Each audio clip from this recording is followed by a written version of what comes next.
کہ کسی نے سوال کیا السلام علیکم ورحمۃ اللہ وبرکاتہ.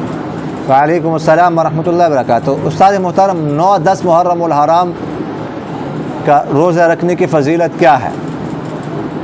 اور 10-11 محرم الحرام کا روزہ رکھنا بھی درست ہے یا نہیں، کسی نے اگر 9 محرم کا روزہ نہ رکھا ہو؟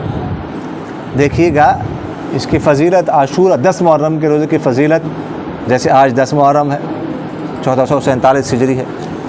آپ صلی اللہ علیہ وسلم نے فرمایا کہ یہ روزہ رکھنے سے انسان کے 1 سال کے گناہ معاف ہو جاتے ہیں. اور ساتھ یہ بھی فرمایا کہ تم خالف الیہود، یہودیوں کی مخالفت کرو. عاشورہ 10 محرم کو وہ بھی روزہ رکھتا ہے تو تم ایک دن اس کے ساتھ ملا لو تاکہ ان کی مخالفت ہو جائے. تو ایک دن ملانا یہ بہتر ہے، چاہے 9 تاریخ کا روزہ ہو یا 11ویں تاریخ کا، 9-10 یا 10-11.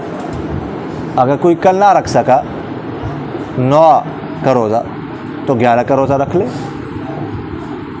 سمجھ آ گئی کہ نہیں ہے؟ وما علینا الا البلاغ.